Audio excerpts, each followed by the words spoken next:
It's about 13 minutes past the top of the hour. Welcome back into Good Morning Quad Cities on this Tuesday. Nice to see some drenching showers and storms pushing across the area last night. Timing coming in just as expected right after 10 o'clock or so. Some healthy amount of rain too falling from that, which every little bit is going to help going into the fall months here.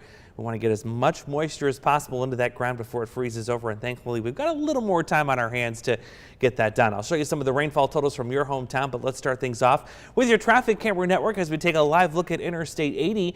That was certainly a little wet here a few hours ago, but now things drying out very quickly.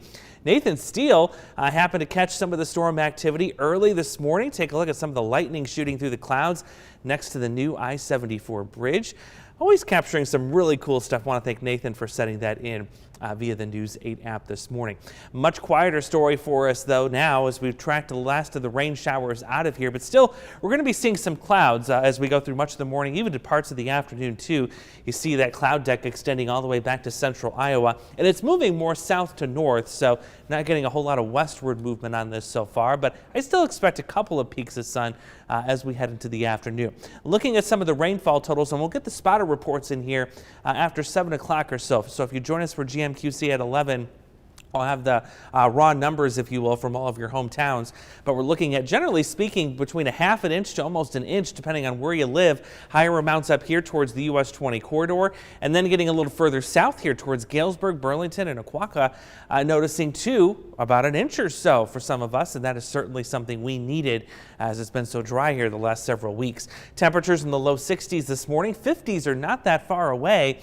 And that's a good reminder, too, that all these cooler temperature readings that we're going to be seeing here in the next few days will really start to turn a lot more of these trees in terms of the colors. So there are three things we look at, not only the leaf pigment that's changing, too, displaying that color, but the length of the night is increasing. Of course, our daylight getting shorter and shorter, shrinking. And also you look at the weather pattern too. That's going to determine the intensity of the fall color that we see. So right now we want to see warm sunny days, cool crisp nights, and that's exactly what we have in the forecast. But we also want to keep an eye on the drought situation too, because typically you don't want to see too much drought in order for those fall colors to really pop. And of course, we're currently in a bit of a drought situation here. But regardless, I still think we're going to see some good color. That's about 19 days away. The average peak here in the Quad Cities is right around the 10th of October. So it's going to be here before you know it. These are also the other things we look at too, the ideal conditions for the upcoming fall color season here in the next couple of weeks. And so far, nearly all of these are on track with the exception of the drought situation that we've got going on. So I still think, regardless of the lack of rainfall, we are still going to have some really nice color to look at here in the coming weeks. So I would start scheduling those road trips now while you're thinking about it.